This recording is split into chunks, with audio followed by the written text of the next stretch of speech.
ya kutumika penye ametumika na hata leo penye amefika, na kwa njia nyingine ni kumsongesha pia kwa kiwango kingine cha kumtumikia Mungu. Kuna zile mbio hawezi kukimbia saa hii kama wewe na mimi, kwa hivyo tunampa hiyo nafasi ya kukimbia kwa mwendo wake sasa. Bwana Yesu asifiwe. Kwa hivyo tunampa Mwenyezi Mungu shukrani sana tunapoangalia jambo hilo Jumapili ya leo. Usome Koronto ya leo, usome hiyo memory verses na usaidike kwa jina la Yesu. It is now my joy to bring to us the message, our victorious prospect. The title of our message today is Our Victorious Prospect. Matarajio ya ushindi wetu. Kwa Kiswahili ujumbe ninaouleta unaitwa matarajio ya ushindi wetu. Jina la Yesu lipewe sifa. Tunapoishi katika ulimwengu huu, ni ulimwengu ambao una mambo kadha wa kadha, na ni ulimwengu ambao pia umejaa maswali mengi. Mwingine akasema ni ulimwengu ambao umejaa milima na mabonde. Nataka nikwambie hivi ya kwamba there are about 3 levels of our victorious prospect. Actually, when I talk about a prospect is an expectation. Ni matarajio. It is a view. Na kwa lugha nyingine nilikuwa naona a prospect is like a deposit.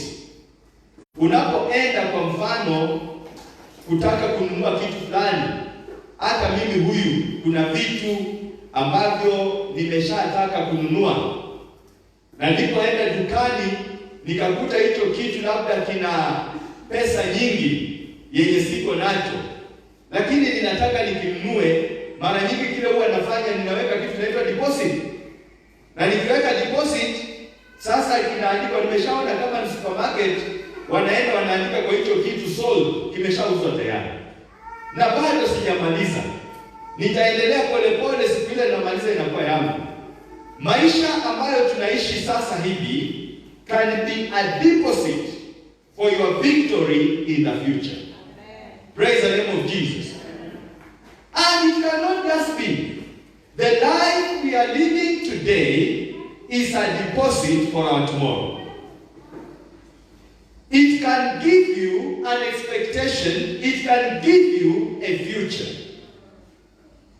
Kwa hivyo maisha tunayoishi tu sio maisha bora kuishi. Hello. Sio tu bora kuishi. Inabidi tuishi bora. Kwa sababu leo imebeba kesho yetu. Now, in this perspective, it is my joy to bring to us the life of a man. Mtu aliyemwishia Mungu. Aliitwa na baba yake na mama yake Sauli, lakini baadaye kwa kumpokea Yesu kama Bwana na Mwokozi wa maisha yake, jina lake likabadilishwa kutoka kwa Sauli akaitwa Paulo. Na Paulo akaishi maisha ambayo yalijaa matarajio kwa ajili ya kesho. Praise the name of Jesus. Tumesoma 2 Timothy chapter 4 na tukasoma maneno ya ajabu, maneno yanayopendeza, maneno ya kutia nguvu. Huyu ni mtumishi wa Mungu Paulo ambaye maisha yake ulimwengu huu yamefika mwisho. And by the way, I want all of us to know, hakuna mtu wa milele kwa sisi hapa. Hello? Hakuna mtu wa milele kwa sisi hapa. Upende usipende, kwa njia moja na nyingine utafika mwisho. Na sio uzee ndio unafikisha mtu mwisho. Usidhanie uzee ndio unafikisha mtu mwisho. Unaweza fika mwisho mahali popote na wakati wowote. Huyu ni mzee aliyejaliwa kuishi miaka 30 akihubiri injili ya Bwana Yesu. Miaka zaidi ya 30 akitangaza uzuri wa Bwana Yesu. Inafika wakati ambapo anaangalia nyuma, tangu na Mungu na yale ambaye amekuwa akifanya, na anatupatia kile ninaweza ita Paul's victorious prospect. And because I want this message to be ours, it is no longer Paul's. Allow it to be ours, our victorious prospect. Now, this one brings the question: how can I be doing what I'm doing today and expect victory? How can I be doing what I'm doing today and expect victory? Is there a possibility ya mimi kufanya yale ninafanya leo na sasa ile naenda kuyafanya ninatarajia kushinda? Another good question to ask ourselves. How can I look back to what I have done and expect victory? Do you know, unaweza fika mahali na ukiangalia maisha hivi unaona regrets and regrets and regrets. Unaweza fika mahali katika maisha na badala ya kufurahi ukahuzunika. Jana nimekutana na mwanaume. Kazi yake aliniambia kazi yake ni hotelia. Yaani kazi yake sio hotelia, ni mambo ya kufanya mambo ya mahotels. Na unajua hotels ziligongwa na mambo ya corona sana. So kibarua hakuna hata walisimamisha kazi kwenye mfuko. Hadithi zake zenye alikuwa ananiambia vile unaweza ajiriwa na mtu ambaye ni tajiri na ukipata ameweka pesa yake vibaya ukapita nayo. So anasema nimeona watu ambao wameajiriwa. Akanipa mfano ya mama moja, ati aliandikwa na muhindi moja kule Nakuru, akawa ni wa kutengeneza nyumba yake, anatengeneza nyumba. Na kumbe muhindi huyu anaweka pesa kwa nyumba, sijui anachimbia watu kwa shimo. And so alijipanga na siku moja akapata ile kifunguu na akabeba 3 milioni kwa huyo mama muhindi, akatorokea nje ya gari.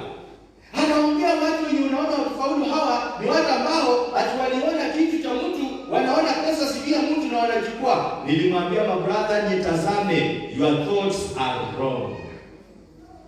Na ukitaka kujua your thoughts are wrong, huyo mwenye unaniambia aliibia muhindi Uganda Nakuru, kwa nini hakuenda kwao? Kwa nini hakukaa Kenya? Alitoroka na kujificha Uganda. Kama ingelikuwa ni utajiri wa halali, angelikuwa akikaa akifurahia na watu walio karibu na wao. Do you know, unaweza fanya kitu. Na niona mtu mwenye amejaa hadithi zenye haziwezi kumpeleka mahali. Nikamwambia my brother, unahitaji kubadilisha mawazo yako. Unahitaji kuwa na maono ya kile ambacho unataka. Baada ya kuwa na maono, unastahili kumwangalia Mungu. Ukimwangalia Mungu, una mikono, una akili, fanya kazi kwa bidii. Mungu ana uwezo wa kukufanikisha. Nikampatia mfano wa huyu tajiri wetu wa Kenya, alikuwa juzi kwa TV, anaitwa CK. Nimefuatilia hadithi yake, ni one of the richest people in this country. Shida yake tu ni kukataa kuoa. Am I talking to Kenyans? Shida yake tu ni kukataa kuoa. But tajiri mkubwa Kenya. Tajiri mkubwa Kenya. Na hadithi zake nimezifuata polepole. Alipo graduate from Kamusika High School, wale wasomi wa zamani, akatumia akili na mipango na kufanya kazi. Mmoja wa matajiri wakubwa. Mpaka sasa bado huwa anawaza la kufanya katika free space ili aweze kufaulu katika maisha. You don't need to live a life of regrets. Kama ningelijua. You don't need, you can live today with victory as your prospect. Bwana Yesu asifiwe. Paulo amefika miaka hii. Allow me to read these verses because they are just so good and so powerful. Verse 6, we read in Swahili, and now I want to read in English. My Bible says, "For I am already being poured out like a drink offering." On the other hand is like, ninaona mimi ni kukufa ninakufa. And the time has come for my departure. I have fought the good fight. I have finished the race. I have kept the faith. I just want to stop from there for now. You can live today and your prospect ikawa imejaa ushindi. Thank you for that good amen. I want to say it again. Unaweza ishi leo na matarajio yako yawe yamejaa ushindi, kiasi kwamba hata ikifika unaondoka dunia hii utabariki watu. Hata kama utaondoka dunia hii utasema kanisa langu libarikiwe. Halo, umeshajua wale washiriki wanatoka kanisa na kutusitusi makanisa hawana future. Unaweza toka Glory Baptist Church na useme Wabaptisti wa Glory Baptist wabarikiwe na wewe uende ubarikiwe. Kwa sababu si lazima ukiwa hapa forever, you can be anywhere. Lakini kwa sababu haujui future na hauna future unaongea chochote. Nimeshaona hata wale wanaongea hata kwa mapastors. Wewe unajiwekelea mtu ambaye ameitwa na Mungu, si utaisha. Wale wameitwa na Mungu, Mungu ndiye anapambana na wao, sio wewe mwanadamu. Hapo unakosa future. You can have a future kama wewe umefanya kazi vizuri. Kwa nini Paul anasema hii maneno? Labda imagine wewe umefika unaisha na unasema I have fought the good fight. I have finished the race. I have kept the faith. How can it happen to us today? I want to give you about 3 things where this truth rotates. Hallelujah. Are you ready for this? Hata wewe unaweza maliza vizuri. Unaweza maliza vizuri. Na nataka nikwambie unaenda mbele. Usifikiri unarudi nyuma, unaenda mbele. Yeah. Juzi niliona mtu mwenye amepitwa na opportunity in life. Amepitwa na opportunity. By the way, let me give you something. Are you ready for this? Uko tayari kwa hiyo Mkristo? Opportunities expire. Yes. Opportunities expire. Fursa huwa zinapitwa na wakati. Nimeshaona Wakristo ambao wanajijaza, I didn't do it today, I'll do it tomorrow. I have good news this Sunday. Even opportunities do expire. Do expire. Nilikuwa naongelesha mtu mmoja ambaye amepata opportunity ya kufanya jambo fulani ndani. Na nikimtazama ninaona he fits the opportunity. Baada akajichanganya. Na baada ya kujichanganya, nilipoletea report, nilitumia mfano. Mfano nilitumia nisema, umeshaona mwanaume ambaye anataka kuoa, alafu msichana, na mara nyingi hakujaki mmoja, watakuja wawili watatu. Lakini unajua tu ndio unasema kuoa. Alafu una mess, unaendea ule wa pili au wa tatu. Mara nyingi kinafanyika utakuta yule mwenye alikuwa ndiye wako anaweza olewa na kawa jirani yako. Yes. Anaweza olewa na kawa jirani yako. Na usipochunga anaweza fanikiwa sana. Na huyu mwenye uliamkia pili akakutesa kwa maisha. Mpaka ukaanza kusema, na usipochunga unaweza kumwambia, unajua wewe ndio ulivyokuwa wangu. Hata sisi nilitoa wapi? Am I speaking to people? Yes. Ukaongea kitu kama hicho. It happens. Na kumaanisha nilikuwa katika roho wa Mungu, nilipoambia huyo mzee hiyo maneno alikuwa kwa usiaka Alhamisi, aligeukia mwenzake akamwambia, si tumeongea hiyo maneno tukipita baharini ya kutaka kuoa, na unajua tu ni Njeri na anakuja na anaangukia. Na tukasema confirmed in the name of Jesus. Ikifika hapo unajua nini? Utaishi ukiregret throughout your life. You can live a life without regrets. Na uishi maisha ambayo, and by the way, nimekuwa very selective kwa title yangu leo. Our victorious prospect. Every word is very strong in me. It is not just matarajio bora, matarajio ya ushindi. Unaweza kuishi leo na matarajio ya ushindi. It rotates around three things. Number one, starting well. Hallelujah.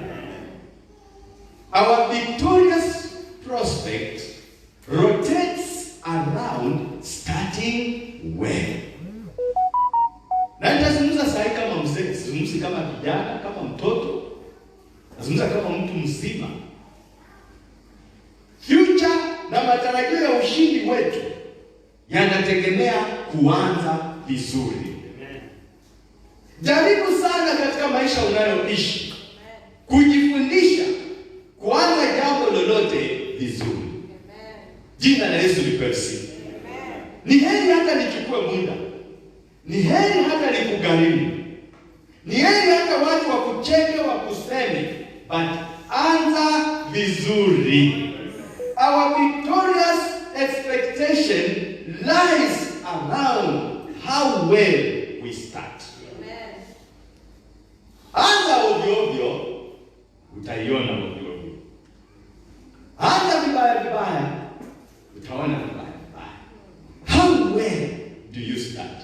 Paul's journey, we see, na nimeshukuru tumeisoma hapa tukitoa sadaka zetu, started in the book of Acts. That is where the journey of Paul started. Soma chapter 9 from verse 1 of the book of Acts. Utaona vile Paulo alikuwa, Biblia inasema alikuwa anachemka tu moto ya kuwa Wakristo. Anaenda watu waliookoka kuwatoa, kuwavuruta kwa manyumba, akiwaangamiza. Na katika hiyo nafasi akaenda sasa akaomba wazee na makuhani ruhusa, kwa sababu amesikia mji wa Damascus sasa huko watu wanaokoka kweli kweli, mambo yanabadilika. Sasa akasema what I need is just a permission letter ya kwenda kudili na hao watu kama ni kuua. Na yeye alisimamia Stefano akipigwa mawe. Stefano akipigwa mawe, yeye alisimama na maandiko ameandika atathibitisha kweli huyu deacon wa kwanza ambaye alichaguliwa, a man full of the Holy Spirit, amekufa. Na akaendelea kuwaka damu ya kuua watu wengine. On the road to Damascus, the Bible says, he met, alikutana na mwanaume wa wanaume, ambaye ni zaidi ya bila jidhania yeye mwanaume. Na nataka kushukuru kwa ajili ya mwanaume Yesu Kristo.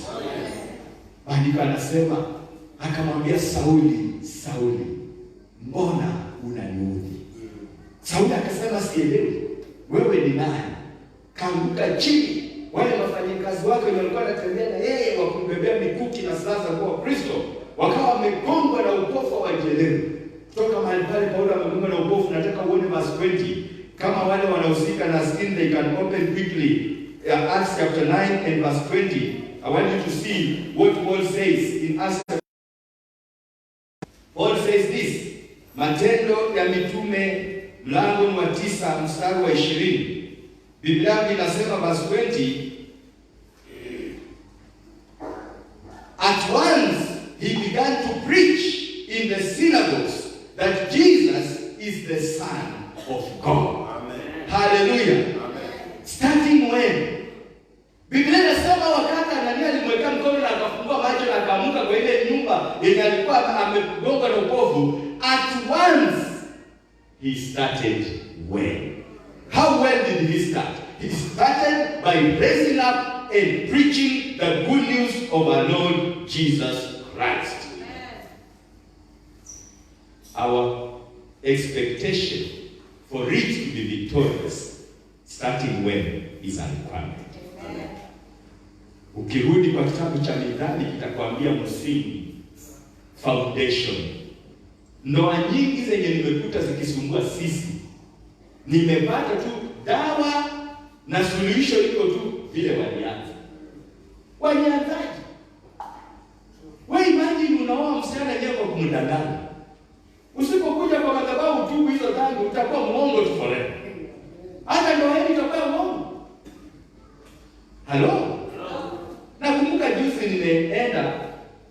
nilipoambiwa na wanaume kwamba tunavaa kibaptist men, so ilibidi nikimbie nitoe suti yangu ya baptist men kwa dry cleaner haraka.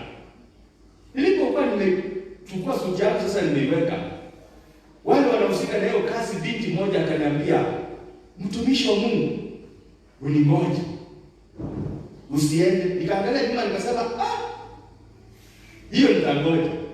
Hakuna siku mmeshaniambia kwa uningoje. Hiyo uningoje hii na nini? Basi nikaondoka polepole nikaenda kwa gari langu kuweka pale. Sasa nilifika pale na wengine wawili wanacheka. So huyu binti ni binti Mkalenjin by the way. Akakuja akasema, Bishop, wakati unileta hapa nguo yako ile nyingine, hii ndio vitu vilikuwa ndani, ndio hizi. Kuniweka kwa mkono hivi anaweka shilingi 700 na nilisahau kwa mfuko hapo tu. Nimwangalia nikasema, kama ungekuwa umeolewa ningeanza kutuma kijana. Na kama ile pesa nikachukua 200 nikasema Mungu akubariki. Na nikamwambia hiyo peke yake imetosha mimi kurudi hapo tena.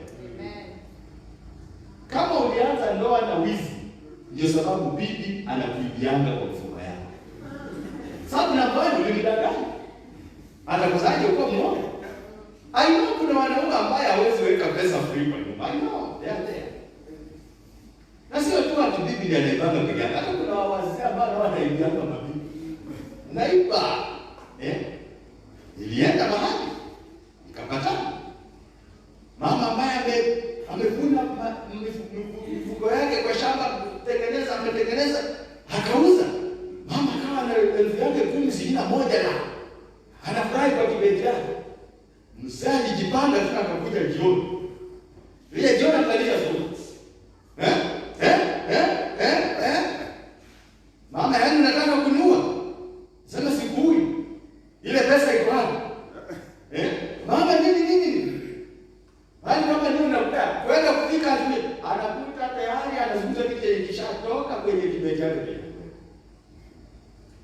How did you start your life? Je, ulianzaje maisha yako?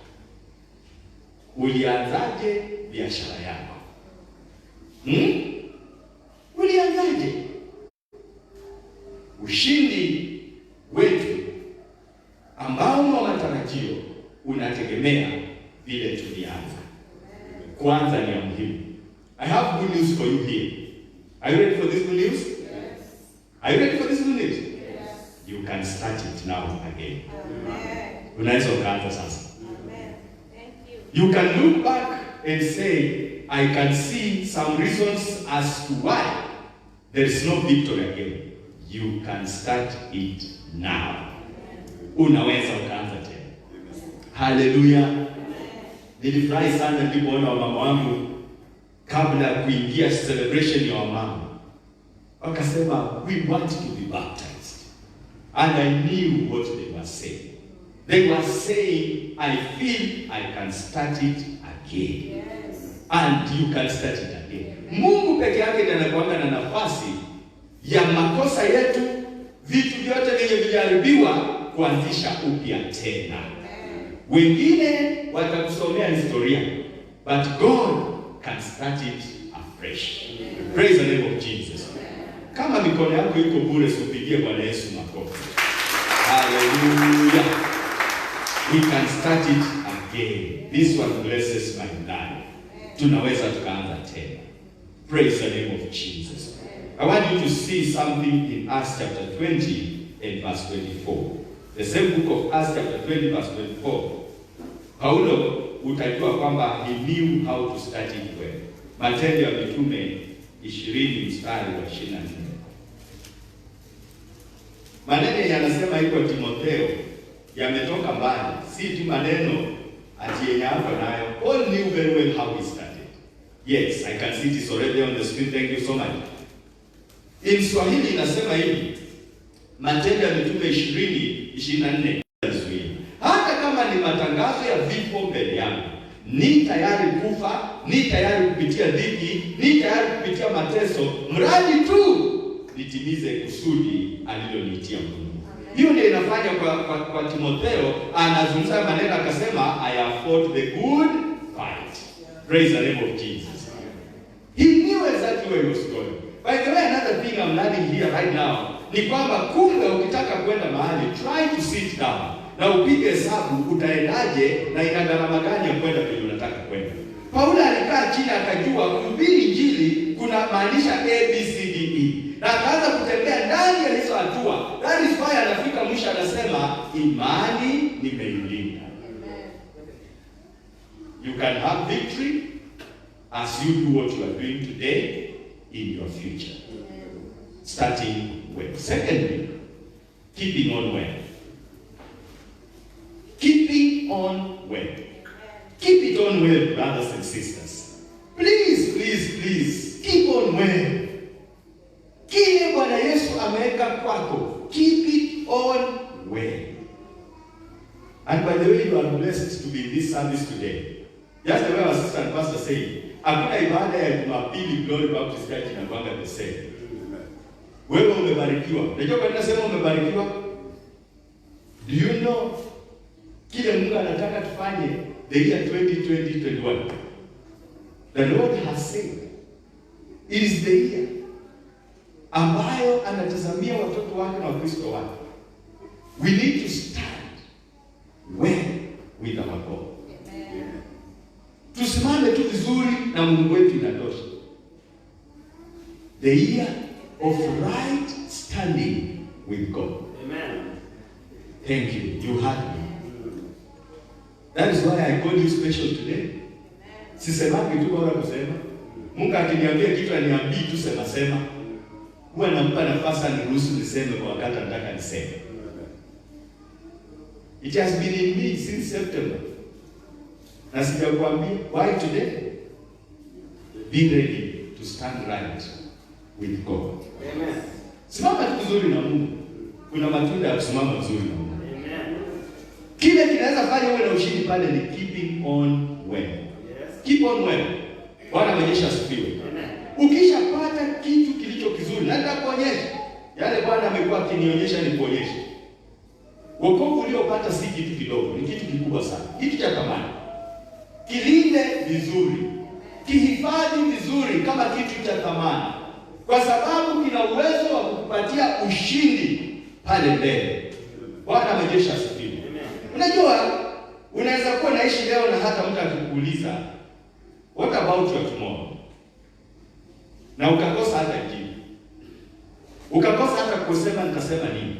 But let me tell you, kama umeelewa hii maneno na kuambia, unaweza ukasema ninajua my tomorrow is very safe in the hands of God. Keep on well. Paul kept on well. And as he started his journey, nimekusomea hii mistari yote ya Acts chapter 9, bila alianza safari yake ya kwenda na akaanza kutembea na kuhubiri Injili. Paulo ameenda mataifa. Wokovu ambao tuko nao katika dunia hii karibu wote ni kazi kubwa ya mtumishi wa Mungu Paulo. Why?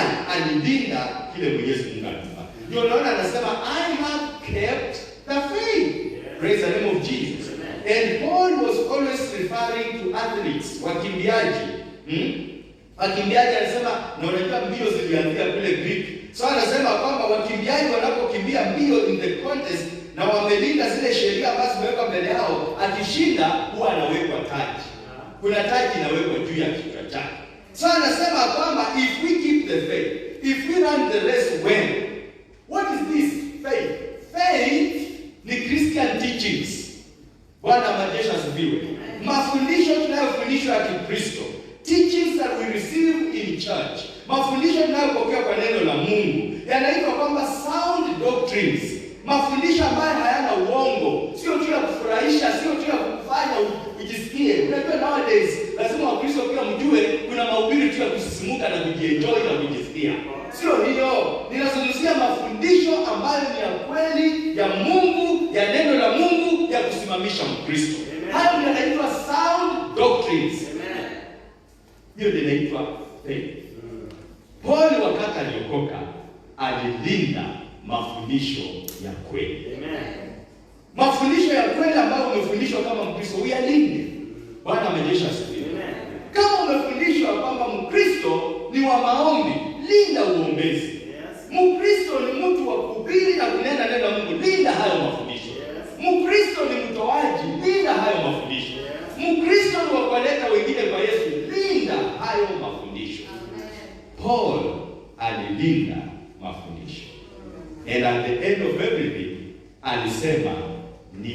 linda imani. Amen. Haleluya. Jamani, ukiangalia kuna hata kuchanganyikiwa. Huyo Paulo ndiye aliambia Timotheo katika mlango wa 2 mstari wa 15, akasema kwamba jitahidi sana kujifundisha. Uweze kujifundisha neno la Mungu. Uwe mtendakazi ambaye hana sababu ya kutahayarika, akilitumia kwa halali neno la kweli. Kwa nini anamwambia hivyo? Anamwambia kwa sababu yeye alitumia neno la Mungu kwa njia ya kweli. Alilinda imani. Na anamwambia mtoto wake wa kiroho Timotheo, linda imani na uweze kulinda ukweli ulio ndani mwako. Paul kept the faith. Paul guarded the faith. Hallelujah. Hivyo wakati mwingine we have to guard the faith. Nakuta watu wanachezea neno la Mungu, nasema hapo sipo. By the way, yesterday I guarded the faith. Nilikutana na ndugu ambaye anasema njia ya kufaulu ni kuiba. Mimi nimwambia no brother, njia ya kufaulu si kuiba. Njia ya kufaulu ni kumcha Mwenyezi Mungu, kufanya kazi kwa mikono yako na kuendelea kutia bidii na kuwa na maono. Utafaulu tu. Na nikampa mfano, watu hufaulu. Bwana asifiwe. Mtu anaweza songa na anafaulu na anafanya kitu anasonga. Nakuta mtu alikuwa labda kama hapa town, unajikuta kwamba labda wewe ulikuwa unaishi kwa nyumba ya kukomboa, na inafika siku moja Mungu anakusaidia unaishi kwako. Sio ni hatua. Lazima uive ni uishi kwako. No. Mungu hubariki watu. Na Mungu anaweza saidia maisha yako. Praise the name of the Lord. Hauna kazi, si lazima uongane. Unaweza piga magoti na mgoje Bwana na atafungua njia ya kazi, utapata kazi. Praise the name of Jesus. So you can make a step. Guard the truth. Iko ukweli ingine hiyo mwalimu wangu alikuwa ananiambia inafanana na ukweli, na kumbe iko mbali na ukweli. Bwana asifiwe. Unajua mtu anasema kuiba inasaidia, anaweza kuambia neno kama gani? Atakwambia Mungu anasaidianga mwenye anajisaidia. Halo? Mungu anasaidia mwenye anajisaidia. Na wao wanasema na ni kweli. Kama wewe ni mshiriki wa hili kanisa, usahili kusema ni kweli. Unasahili kusema hapana. Maandiko anasema Mungu anasaidia yule anayemtegemea. Say amen to that. Amebarikiwa mtu yule anayemtegemea Mungu, si anayejisaidia. Ukianza kujisaidia utachoka.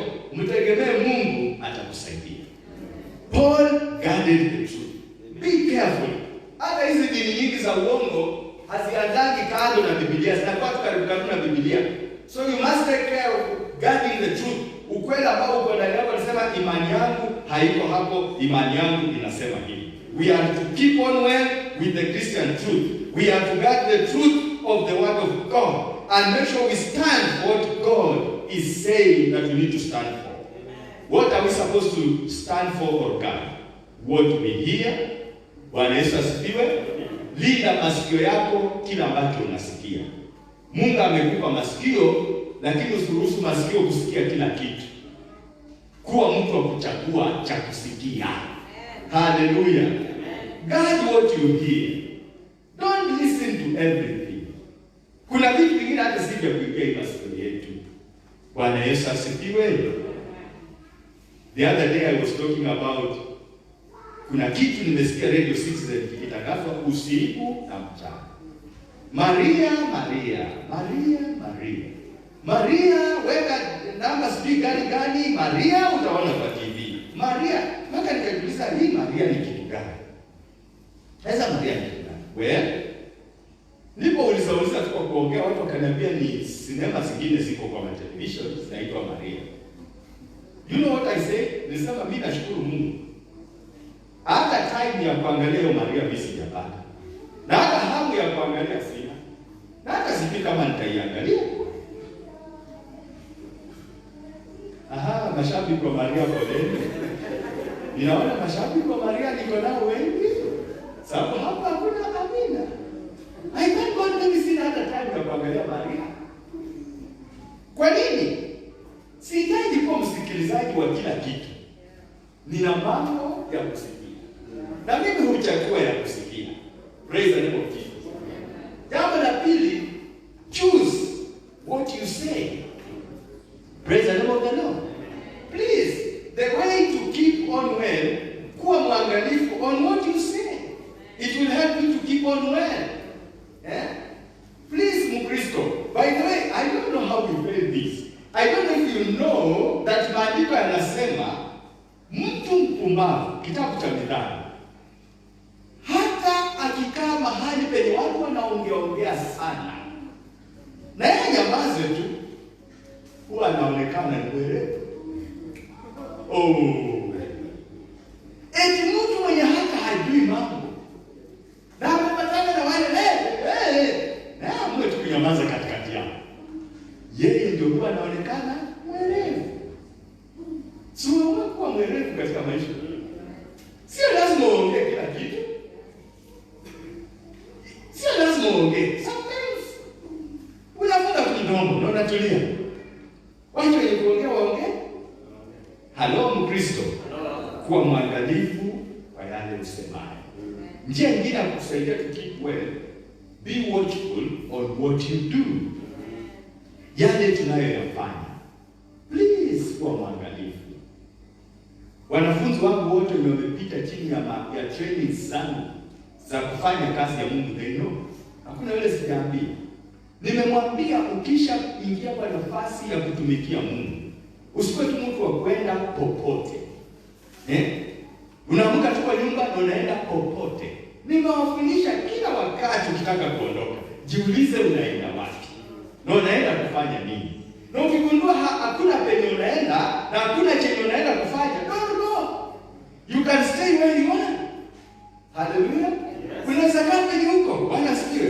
By the way, there are times where you just need to sit down and relax and rest and think about the things of God. Hii maneno wewe umeokoka kwa maduka mengine. Na leo magari zinaenda Kitale, zinaenda. Nakumbuka hiyo vitu nilifanya nikiwa kijana mdogo sana. Sasa leo hii nipata kipindi nimeenda kwa hesabu magari zikienda, zikirudi. Sinienda hata nikuje kwa hii nyumba ya Mungu na nikae ndani na nitatoka na neema ya Bwana. Hello. Please, what you do contributes to keeping well. Amen. Praise the name of Jesus. And it is my prayer that you should keep on well.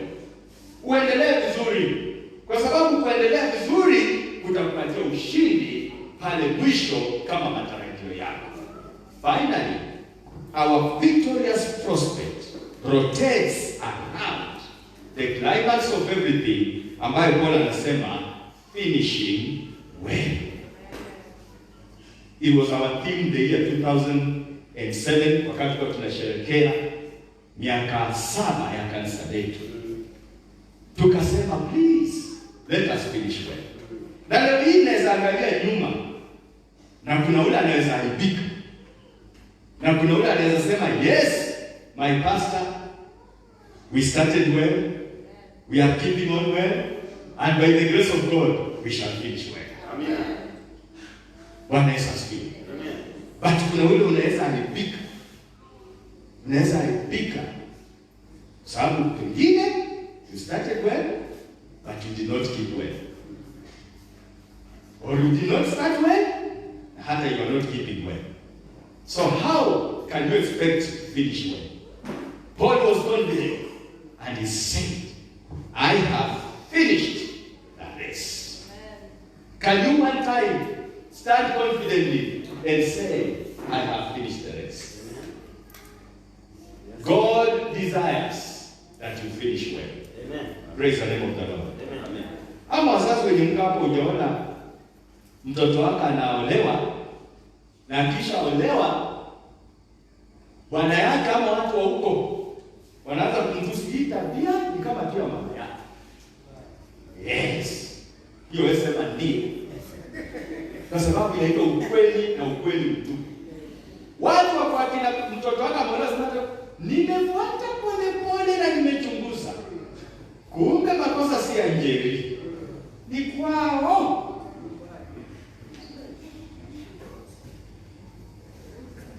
Yeah.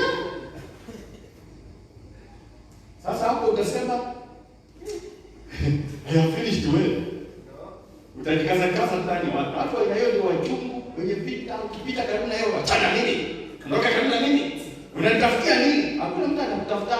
Niko hapa nakwambia you can finish. You can finish well. Paul stood straight and said, I have finished my race. And he was confident. And he said, I have fought the good fight. I have finished the race. Imagine, verse 8 anasema, sasa kifo na kije. There is nothing, nimesema hapo mwanzo, there is nothing like kuzeeka ama nini. He's simply saying, I see. I'm not finishing in a bad way. I'm finishing very well. Verse 8, which is the climax of everything. Verse 8, tunajua vile Paulo anasema. Mtu mwenye anamaliza mambo mzuri. Anasema hivi verse 8. Kama una Biblia yako usisome na wewe. Wow. Let's read from the sleep. Can we read together? Now there is in store for me the crown of righteousness, which the Lord, the righteous judge, will award to me on that day. And not only to me, but also to all who have longed for his appearing. Jamani, sikuwa wewe hiyo sentence ya mwisho ikapo wewe. Amen. Sio tu Paulo peke yake. Sema sasa taji imewekwa. Ninaona taji imewekwa mbele yangu, ambayo ni taji ya ushindi. Kirauni imewekwa mbele yangu, ya kuanza vizuri, ya kulinda imani na kumaliza mapema. Na anasema sio tu mimi peke yangu, ninamuona akimwambia Timotheo, mwanangu, hata na wewe unaweza pata hiyo taji. Nami niseme hivi, hata na wewe mwana Glory Baptist Church unaweza pata hiyo taji. Amen. Bwana mjesha asifiwe. Mradi tu utafakari kuanza kwako. Na kama kuna maswali kwa kuanza kwako, nimekwambia unaweza anza tena. Na kisha hakikisha mwanzo mzuri, endelea vizuri. Amen. Vitu vya vifai weka kando. Hiyo ndio sababu tunaokoka. Kwani kuokoka tunaokoka iwe nini? Tunaokoka ili 2 Corinthians 5:17 ifanye kazi kwa maisha yetu. Tazama, amekuwa kiumbe kipya. Ya kale yamepita, mambo yote ni mapya. You can keep on well. Naweza ukaendelea vizuri. Bwana asifiwe. Vitu vile ulikuwa navyo vya vieleweko naweka kando. Na unasonga vizuri. Na ukishafanya hivyo, uko tayari kumaliza vizuri. Amina. Haleluya. Je, leo tuna sherehe ya fast iko. Na sherehe hiyo iko. Na tunataka tuifanye.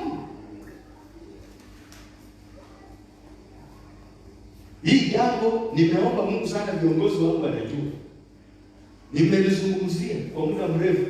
Tukafikiria mwezi wa 7, tukafikiria wapi, tukiomba wapi. I thank God. Thank you viongozi wangu. I remember my leaders telling me, Pastor, it is possible. Why can't we think of 18? May the Lord richly bless you. Na leo mwe very careful and very close to the speech I have. Because ile speech natoa hapa itawahi tolewa na haitawahi tolewa. The way God has ordained the leadership of the church. Na wakati wote inafanyika vizuri, mambo yote yanakuwa vizuri. Usitarajie kumaliza vizuri kama mwanzo wako ni mbaya, kama kuishi kwako ni mbaya. Why? Paulo anasema kwa Galatia 6:9, Mungu wetu hadhihaki. Na akasema msidanganyike, apandacho mtu ndicho atakachovuna. Hiyo injili imetosha wewe kwa Jumapili ya leo tarehe 18. Kilio cha moyo wangu nimalize vizuri. Simama kwa ndugu yako. Kilio cha moyo wangu ni kwamba Baba unisaidie nimalize